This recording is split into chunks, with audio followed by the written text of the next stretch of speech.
Live Union podcast, baby. This is episode 60. Is this episode 69? I think this is the sexiest episode. I can't. Yes. Oh, I'm recording over the last one. So we've lost 68. 68 is now gone to the ether. What? We lost 68? Oh, we're recording over it by accident. Oh, right. Sorry, I thought an old VHS tape, which might go over the sexiest number. That's good. I'm Rye. This is Jason. Hello, I'm Jason. We're joined by multifaceted artist and sound engineer extraordinaire, Michelangelo. How are you, mate? Very good. How Excellent. Are you doing? Bleed brilliant. We're good. Jason. Do the thing. Do the thing. As always, before we get started, I want to acknowledge the Wurundjeri people of the Kulin Nation, the custodians of this land that we are so very fortunate to, be able to do this podcast on. Obviously, we get to do our poetry radio talk here every fortnight, and we're very lucky and privileged to be able to share our stories, experiences, and tell our tales when so many First Nations people throughout Australia have had their voices silenced and their stories untold throughout history, and even up until this day. We have a referendum hopefully coming soon for some better happy times for the First Nations people. Yeah. So hopefully that passes, and I just want to also acknowledge the Palawa people of Lutruwita, and also Nipaluna, which is the First Nations people of Tasmania and more locally Hobart, because I know my shit. Yes. I thought that was new. Yeah, Nipaluna. So yes, I changed it up a little bit. There you go. Yes, yeah. Anyway. Bloody beautiful. Our guest today, Michelangelo, joined us on the 30 Dirk stage for Project Legacy number 2. Yep. Number 2. Just maybe a couple months ago. Yep. Time ago, yeah. Let's start with your thoughts. How was that? How was that? Yeah, we can't be bothered. It's just you talking, you go, yeah. How was that? That was. I think that was my favourite gig I've done so far. Actually, that's what we like to hear. There we go. Yeah, because I knew that was the answer. That's why I teed it up. we're very good fishermen because we fish for those compliments. Yeah, I just feel like the vibe was really good there. There's lots of people who, I guess, were like random people I'd never seen before who were watching and were engaged in shit. I was like, this is cool. I feel like those venues like Section 8, 30 Dirk are very like music oriented. Like the crowds there are really like keen on the type of music that's being played and shit. So it felt like a good vibe. I had heaps of fun and just like played lots of stuff that I haven't played yet. And so it felt like a more legit sort of gig for me. Yeah. I feel like they have that feeling. When I first got to Melbourne, Section 8 was like one of those ones that I walked into and thought, oh, this is what I picture in my head when I think of a Melbourne hip venue. It's made out of shipping containers and crates and whatnot. I thought this is the place I want to be. But it also has a little bit of that. Because of that, it also feels a little bit touristy at times. And maybe you could expect a bit of a normie crowd. But every time I've gone there, 100%. There's just super welcoming, still super hip and cool. I don't know what that's like, but they seem very into what's happening. Jesus Christ. Excellent words. But yeah, it was a great audience. And same feeling for us is going there. I know like a few people in the crowd because we invite a few people, but there's... It's definitely something for us, yeah. It's... but 75, 25 of people we don't know, never seen, never met, and it's just, it's not out of our comfort zone. Odd experience for us because we've always been so community based in building this kind of thing up. Even the first thing that you were a part of with us was the live streams, which was basically everyone who was even watching, like we were watching all the comments roll in. Like I know every single person, even on a digital space. Yeah, quite bizarre. But yeah, you're a rapper and a sound engineer by trade. Topic we're going to hit on, and I don't have a segue. I'm so terribly sorry. I don't have a segue for this one. We came into it a little bit, maybe a little bit less prepared, and that's Because we're Seems all to have to say. improvise. Yeah, Because if you same. notice all the other podcasts we've done, we're very, very prepared. Yeah, I think we had a little. We had The some first notes time at we one did it, point. you had notes, and then Yeah. you fucked that up very quickly. Yeah, okay. Do you prefer to have for things like this? I was thinking because we're going to do a mentor program. We're going to get to this will be our long winding segue somehow. We're doing a little mentor program tomorrow, and we have to prepare to present who we are to a bunch of kids, Young people. young people. They're not Yes. children. They're not children. Yes. 15 to 21, so they're Yeah. young people. And I started thinking about it like, okay, I need to prepare something. So I kind of ran through it today. I'm just realizing this. Yeah, I got to do this. Oh, you gotta do Yeah. that. So, okay, yeah. So I started thinking about it, like, is it better to prepare that kind of thing with the notes, or are you just going to get lost in the notes and not? Oh, not I riff? am. I am. If you haven't noticed at poetry, I tend not to use notes, and it has varying success of whatever. But I think for me personally, I think talk just about the young people like the mentoring stuff. If you're going up there going, "Hello everyone, my name is Rhath, but my performer name is Rhath. Yeah. I've been doing this for 10 years, and I Yeah. am also a sound engineer, and I do this, and I do stuff with Jason, and I Yeah, know yeah, Amutha over here. Hello, I do song now. Do song. Hello, goodbye, thank you. Yeah. Instead of going, I don't know. Hello. Get a cats. You probably don't open like that. Probably not. I mean, so yeah, for that, I don't think a script is best. But Yeah. you do you. If you want little, cue You know, cards. what I've found is like writing some notes might help. Sort of helps me like realize what I'm gonna say. Yeah, yeah, like yeah. before you do So stuff. it's like yeah. I'm having the conversation with myself Oh, beforehand, and so I'll like kind of write it all out and then be like, oh yeah, and then it's like I know what I'm going to say Yep. more like generally Yeah, instead yeah, of yeah. like straight off the top kind of thing. But Yeah. But the, So it's like, but get rid of some of the word vomit via. well, it's not like I'm actually going to say what I wrote. It's like that I just write the notes so I get it out of my And then head, you're and like- then I'm like, oh yeah, Yeah, okay. I Yeah. get what I'm gonna I think it's say. I think it's the blank page kind of thing. So like if you think about doing it and then you sort of got a goal, but you're still looking at it like, where would I even start? So you got to get that out of the way, and then you can kind of start chipping away, or at least when you go into it. Yeah, I mean, I totally agree that your brain doesn't trip itself up because it doesn't think of it as that blank page anymore. Yeah, because I'll make the same point like 5 times in different ways. Yeah. If I just fucking start talking. Sorry, we allowed to swear in here. Oh, of course. Oh, yeah, okay. absolutely. Jesus Christ. So I need to This is a write it very- down. I love listening to podcasts, whatever Yeah. type of podcast, and people swear, and then they go, "Oh, can I swear?" I'm like, they're not going. They don't censor themselves, and as soon as they swear, like, "Oh shit, sorry, can I say that?" And then everyone's like, "Oh yeah, it's fine." I'm always worried. I'm worried about that tomorrow. I'm worried about am I allowed to swear in front of a bunch of kids? But young people, whatever. Anything. You're working for an actual company. Yeah. You have to use the. Sorry, so I got very. Just young people. They're called young people. Yes, young people. Okay, 12 to great. 25 are young people. Okay, Yes. Jesus Christ. I'm worried about swearing. Listen to someone who has expertise. I don't often get to talk to you about something expertise-wise. Yeah. So just listen to me, motherfucker. Yeah. Sorry. Avoid swearing. Is that what you're saying? It doesn't matter. Not too much. What are you mentoring them on music, like Yeah. or performing or something like that? Yeah. Writing, performing, whatever they kind of want to. Yeah. We still have to. We're going to meet them tomorrow. 12 to 21.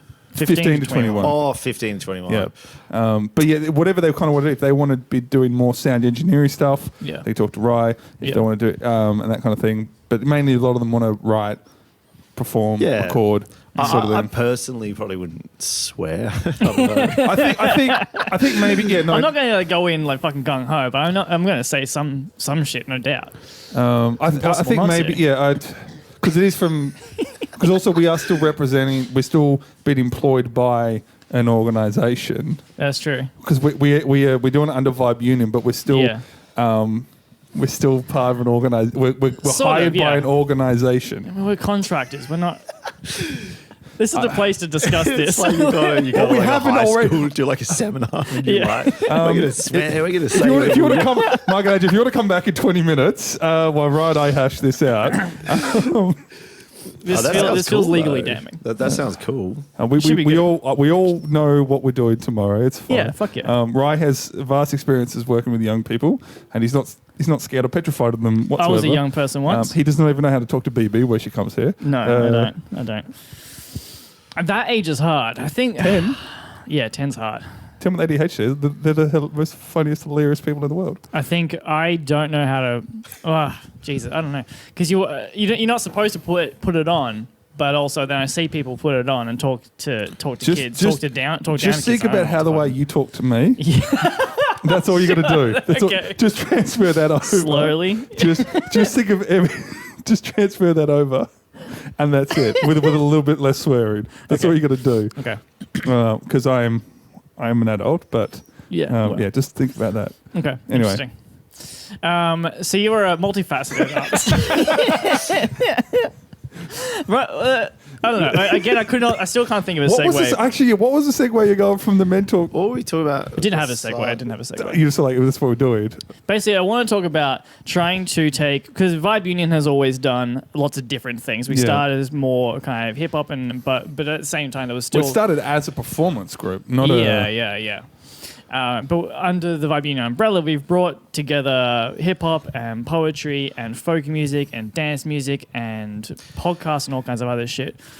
And kind of our thoughts around bringing it under an umbrella, especially as artists who actually engage in multiple mediums.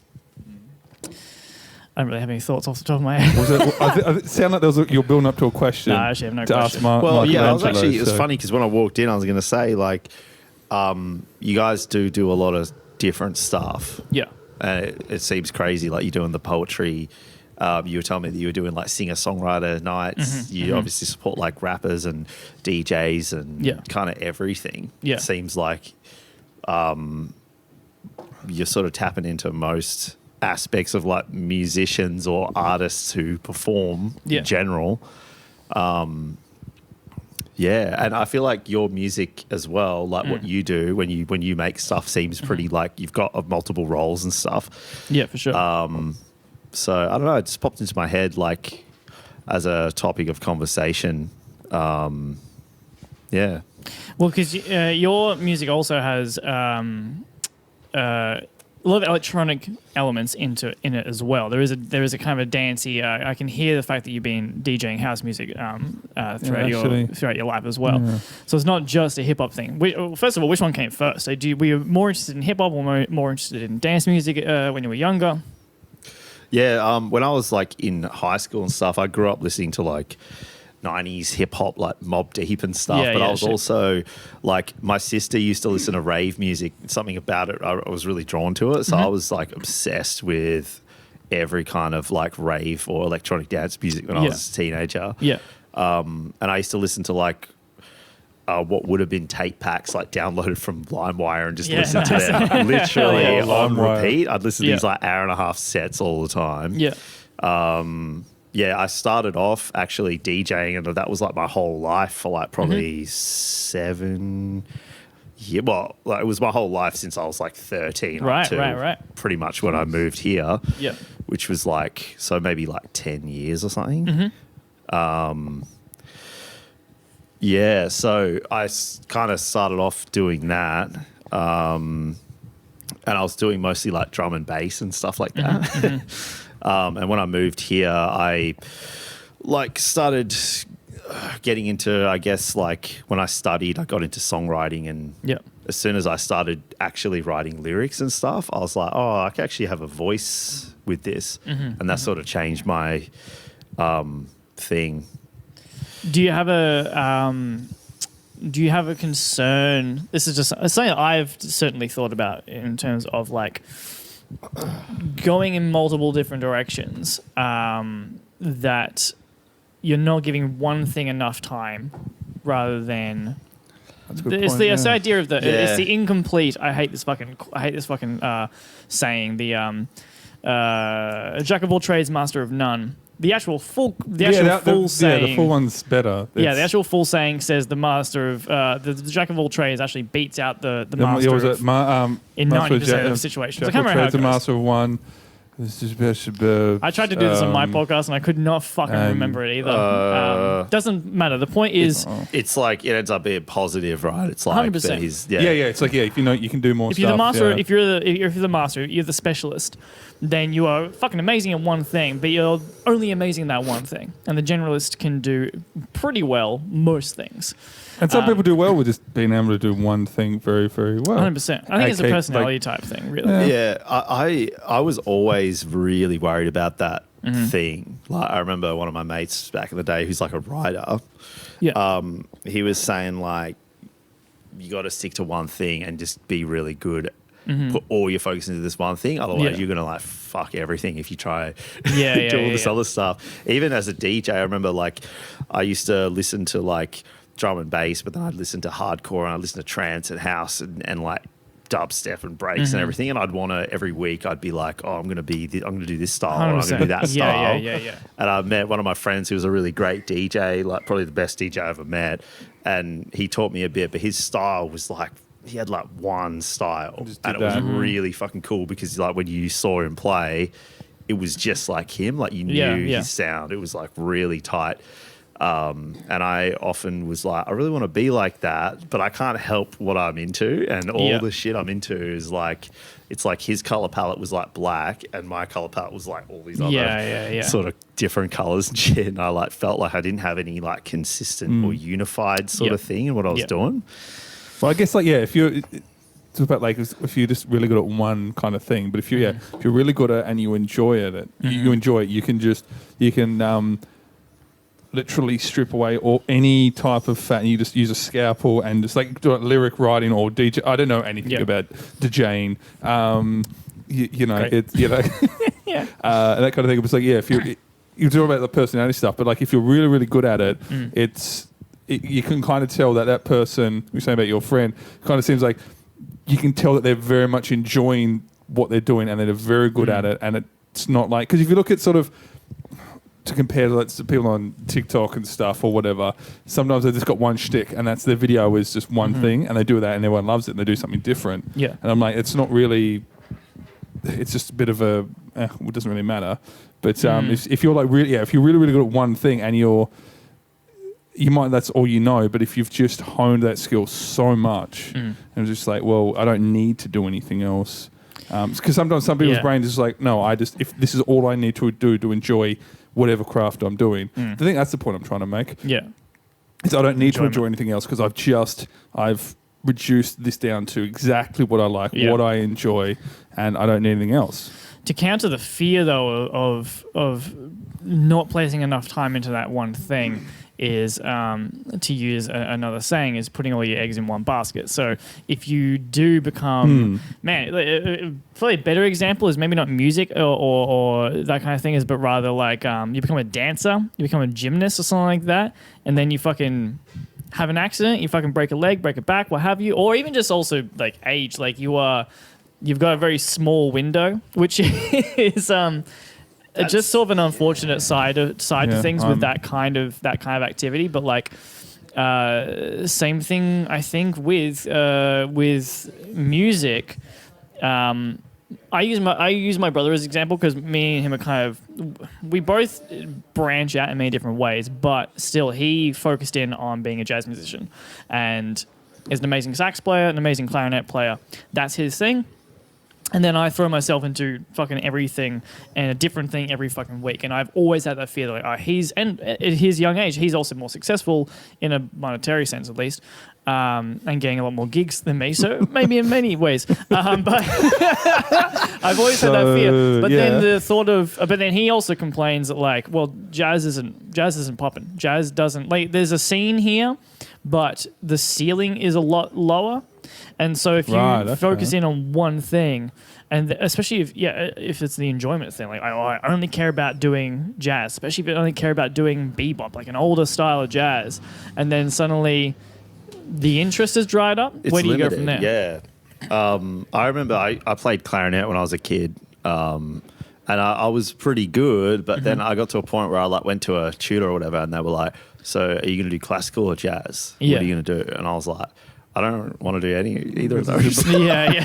I was listening to like fucking Eminem and shit. And I'm like, I think that like, it's sort of limiting. Like I really like being an artist because I feel like I can just make whatever kind of song that I want. And I feel like the multiple genres or whatever I've kind of ended up having has allowed me to be like, man, I can just make like any kind of fucking beat that I want to and not sort of worry that it's not in a certain genre. But it does get kind of tricky if you're trying to brand yourself or if you're trying to define yourself because it's like, what the fuck am I doing here? But one of the things I think I can relate to what you were saying is like when I started out music, I was DJing and I spent a really long time trying to get really, really good at mixing. And the thought of like producing stuff and actually creating my own tracks was like a whole other skill that I was like, fuck, it's going to take me another 7 years to develop. So I couldn't get myself to do it. And I spent all that time like trying to get really good at the performance aspect. But I think the thing that when the first time I ever wrote a rap, I felt this like level of expression that I'd never had. And it's because I'd never actually made anything. I was just a performer. Yeah. And so if I'd stuck to that, what I was doing before and just kept doing the same thing, I would have felt kind of unfulfilled because I couldn't really express myself other than just like, this is a fucking cool tune. Like, this is a cool tune. Like, look at me go kind of thing. Like, it's a good chance. I've done a decent amount of DJing at this stage, though I think far less than yourself. But one thing that I've really enjoyed, I started in more like songwriting and stuff like that through various genres, but the DJing came later. And the thing I really enjoyed about DJing is I actually did take the pressure off when I was on stage, so I just got to focus on performance and also kind of the half service side of being a DJ, or like listening to the audience and doing what they want, connected to what you want, and trying to find that balance. While when you go up there and perform your music, actually, that's a good point. You have to give everything. Otherwise, you kind of have to ignore them to a degree. I mean, there's certain genres that work better for working with the crowd, getting them hype and whatnot, but I think I think there's really good sides of both of those things. And sometimes just being a bleed your heart out on the stage kind of performer and kind of creation is very taxing, especially if you don't get reception back. And sometimes when you do want to just get up and fucking spin some tunes on the decks. Yeah, I like what you said about the crowd part, because you kind of become part of the crowd with them. If you're a good DJ, you like become part of. You read the room. It's like you're hosting the party. Yeah, like I used to plan my sets like meticulously and try and do all this fucking crazy shit to like show off, basically. And sometimes it just wouldn't hit like the crowd. And like one time, actually, I did a gig at my Aeon. I think it was the first gig I ever did in Melbourne. And I had one of those pre-planned crazy sets that I was trying to do. And the first half an hour, I was doing that. And the crowd was sort of like, whatever. And then some drunk guy came and knocked the decks over. And I was holding both two of the CDJs and they were still playing. Shit. And I'm like, fuck. And all these guys are trying to put it all back together. And then I like forgot about the set and just started playing random shit because I was just like, fuck explain you said holding the CDJs. How do you fucking mean? What? So this guy like knocked the table. The table's gone down. And the decks are fallen down. And I somehow managed to get hold of like maybe one or both CDJs. So and they were still running. spinning and fucking going. Dude, that's so sick. And then after that, I was like, oh shit, I can't remember what I was doing. And then I just started playing like random shit, like improvising. And then I had to sort of get in tune with the actual present moment and in the club, like where I was. And the crowd just fully showed up on the dance floor for that next half an hour.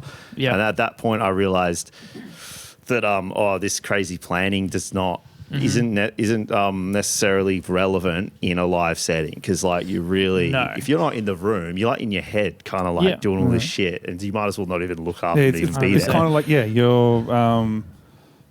What's the word? Like you're there, but you're not present to me. Like I said, you're 100% I've never DJ, but like if you're just like say if you're pre-planned and it's and if you're gonna keep pushing through, it's like you're half an hour into an hour set, and then everyone's still like, and you go, no, this is all we're gonna get. You just like just sort of you're going to you alienate yourself until, I don't know, it just seems very... Sorry. No, I remember telling a friend of mine, like, sometimes when I do these gigs, it's like it didn't happen. It's like it just was gone. Yeah. And I'd be building up to it for ages and it would happen at the beginning. And that kind of happens when you're in that flow state or whatever. But this, I feel like, was a bit different, where it was like I wasn't present because it was all just focusing on this thing. And it's like you're not actually focusing on this really awesome gig and all these people and the actual culture and everyone involved. And it's like it's so different when you're actually audience, there. Good point, actually. Audience picks up on that as well, I think. Yeah. Totally. If you're not present with the crowd. Yeah, like I said, I've been to a couple of gigs, like some rap stuff that I've been involved in, and I'm a cynical prick when it comes to most things. No, but I know, right? Shocker. But I can tell. You can kind of tell when people are sort of phoning it in, and going through the paces. Okay, well, I've been asked to do 3 or 4 songs, or I've been asked to do a 20-minute set or whatever, and you can kind of say, oh, this is. Why should I give you my time and attention if you're just there going, well, I'm here on stage, so you need to give me this attention when I'm not really giving a fuck about. I'm not even caring that you're here, even though that the reason I'm here is because people are coming. Yeah. I've compared this in my mind to my pure self-indulgent artist stuff, like so my rap, or if I'm doing some poetry or what have you, some the really personal stuff. And then DJing, hosting nights and stuff like that reminds me a lot more of working hospitality, is responding to people and an environment and making snap decisions really quickly. Just quick problem solving the whole time, which I find endlessly fulfilling. And I feel like that's a big part of DJing is also being a sound engineer and running tech and stuff like that. Be it in the studio, or maybe a better example is doing it live, is constantly problem solving. But I think where that idea can also relate to you is emceeing. I see as a very is a similar, though you're not trying to. Well, it is sort of like a very similar to DJing in the terms of you are trying to guide the night. You're trying to control the flow of energy. There is a performance side to it, but there's also a service side to it that you were there to guide and to God, I was trying to think of another word for guide, but I don't need to say the same point multiple times in different ways. I've never thought of it that way, but it makes a lot of sense because you're really servicing the environment. Yeah. You're like, Because also, like, if you've got also the venue itself that kind of, I had an idea and it was only half idea when I started talking. Yeah. But I'm saying, like, you're there now, not representing the venue, but like kind of people that are going, not because small artists, they go into a venue and they will kind of want to hear some decent music or tunes or whatever, whereas like DJing or rap or whatever. So you're kind of wanting to help out the venue in a way as well, and have like this symbiotic relationship where people are, because if you're going to be. Well, I was going to ask, let's just change a bit, like, because you do with Rhath. Hello, Rhath. Hello. You Rhath, you do DJing with Tandem Reserve. Yeah. So there's more than one of you. Yeah. So does that help when it comes to maybe if hypothetically you are doing, you're playing some music that maybe you might not realise that it's, does it help having other people going? Oh, immensely. Maybe do better, bro, and. I don't know the DJing terms. So do better, bro. I don't know what that comes up a lot. Okay, cool. To be honest, I don't know. Kind of twofold. Like there's, yes. If there's been multiple times when like the dance floor is getting packed, and 2 of us will hit into a certain flow. And a certain sound, and the other person might be like, Celine Dion. Actually, don't have just Selena Dion, Celine Dion, Celine.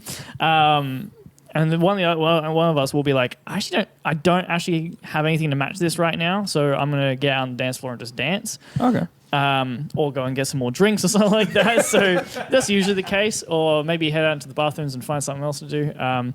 But But that I found really that's where the service side of things get us really, really. We can kind of take that to the next level when one or two of us are on the decks, and then one person, especially Georgia, will jump out and start dancing and get the audience involved in that way, and that's really, really cool. But absolutely, it also just gets you more in the fucking mood. Because I was DJing at Angel Music Bar. The three of us were coming through, but it's a long set. It's 8 hours. So I did the first 3 hours. 8 hours. Yeah. Fuck. From 8. I've never heard of an 8 hour set before. It's supposed to be split up, but there's three of us, so we say, just give us the whole night. Okay. So we DJed from 8 until Georgia left at 5 in the morning. Jesus. So I did I was there for 4 hours. Alice was there for 4 hours, and she was there for 4 hours. And as soon as they walked in the door, my energy picked up immediately. And I find it so much more entertaining. So I do enjoy having other people on the decks. But I think it really helps with the service, providing that service to people, especially. Yeah. Have you done much back-to-back DJing and stuff like that? Yeah, I've done a bit of back-to-back. I think it's fun. It's definitely... You're forced to improvise more because you don't know what the other person's going to play. 100%. And I used to dislike that back in the day because I was control freak, planning everything. And then when I did a back-to-back, it was all right, I got to kind of just improvise and go with the flow with this. I feel like if you do that, if you manage to improvise, I could be wrong, but if you manage to improvise with someone else, that if you do it, if you fully get into it, the crowd's just going to go, oh, these guys are fucking professional. And they wouldn't even notice. As soon as you strip away the perfectionism, you're like, well, no, I want to do this, but obviously you can't. And then I think people want to see live performances, regardless of what it is. And they might go, well, because it's even if it is improvised, and they go, well, these guys, these individuals know what they're fucking doing. Yeah, I think back-to-back is cool because it forces you to recontextualize what you're doing and think about the crowd and shit more, because you can't be selfish or wanting to do certain stuff. You're constantly giving the mic back and forth kind of, I don't know, you know what I mean? So it's a good it's challenge. a good... it is good, yeah. I feel like it gets you out of your funk a bit. You have to just sort of go with the moment and go with the flow when you do that. Because you don't really have a choice at the sort of... someone plays a whack. It's one of those things. It's either you do it or you don't. Or someone gives you the hardest tune. I'm going to sit this 5 minutes out. Is everyone happy with silence for 5 minutes while I just... I'm notorious for giving them a minute 30 to choose a track, and they always fucking hate me for it. But I love that shit. And then fucking gleefully running away. See a fucking leg, cunt. I'm gonna get you a beer. Yeah, I've started to realize that improvisational part of it is possibly more important than the planning side, with particularly DJing, because it's so live. It's a live thing. It's not unless you do studio mixes and stuff, of course, which is different. But what was I going to say? I think that I often had trouble recording mixes and stuff. Yeah. And I think it's because you don't give yourself the chance to actually sort of fuck up and have to fix it. You're talking about problem solving. The more that you throw yourself into a situation where you have the risk of fucking up and having to quickly figure out how to fix it, the better you are under that sort of pressure. Absolutely. And the more in the moment you are, so you're a better, you're more connected with everyone when you're performing. Yeah. I've been the other two have said to me that I'm the best mixer out of the three of us, while I think George is easily the best selector, and Alex is perfect, does long sets really, really well.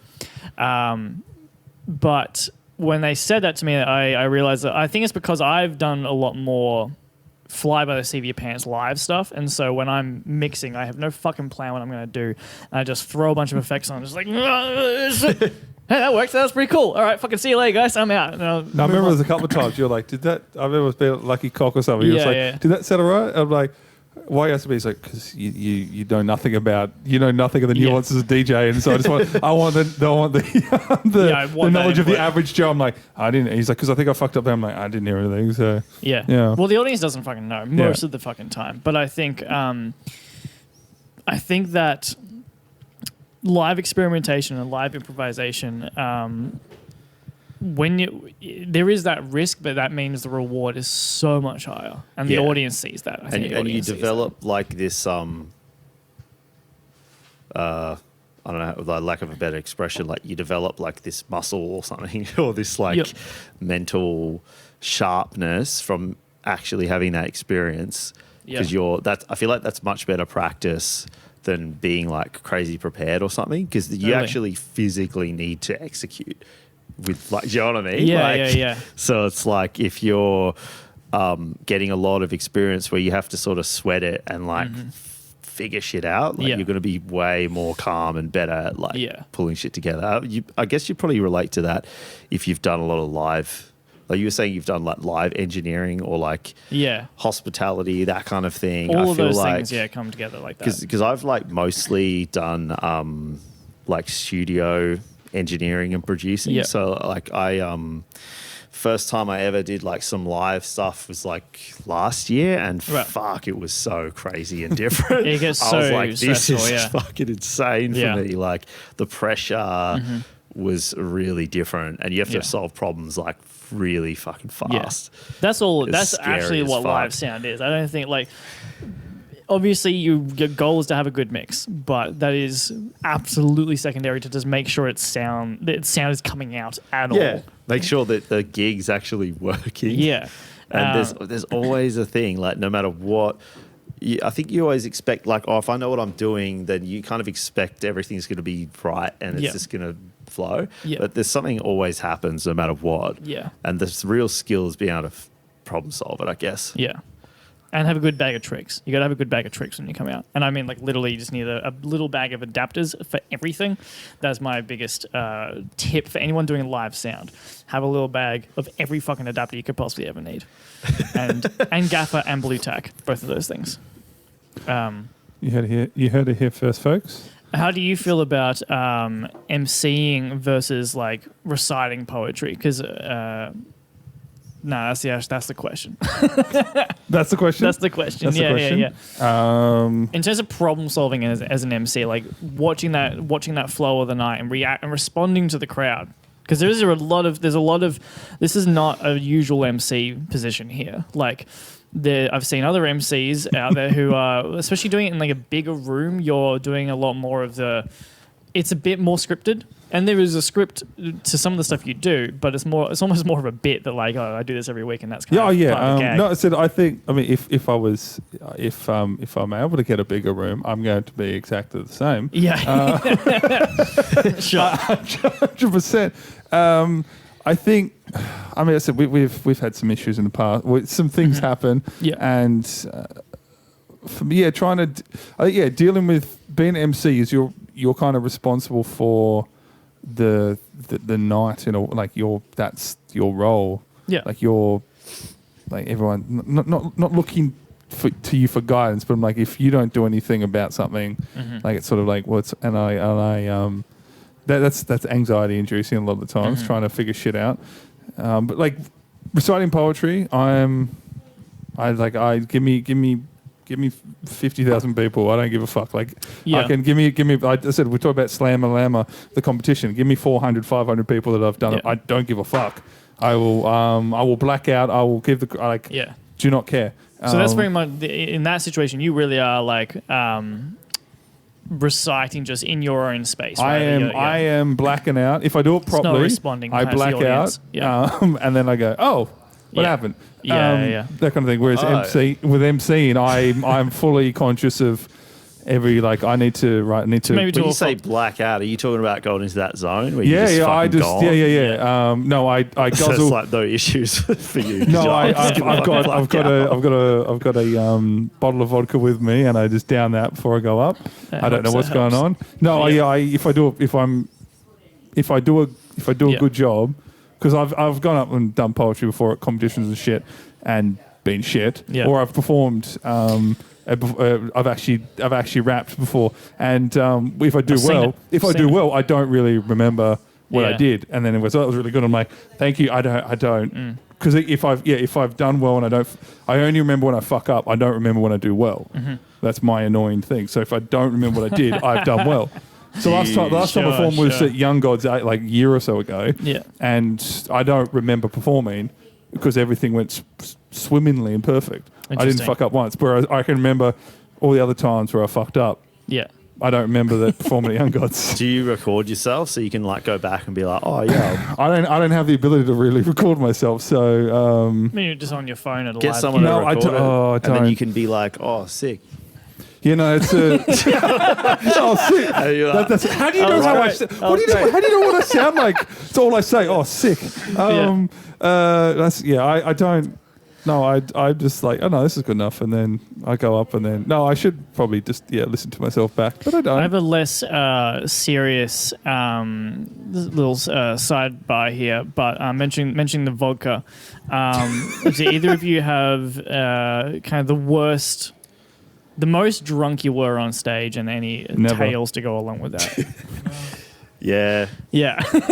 but like when I started rapping and writing songs and shit, I feel like the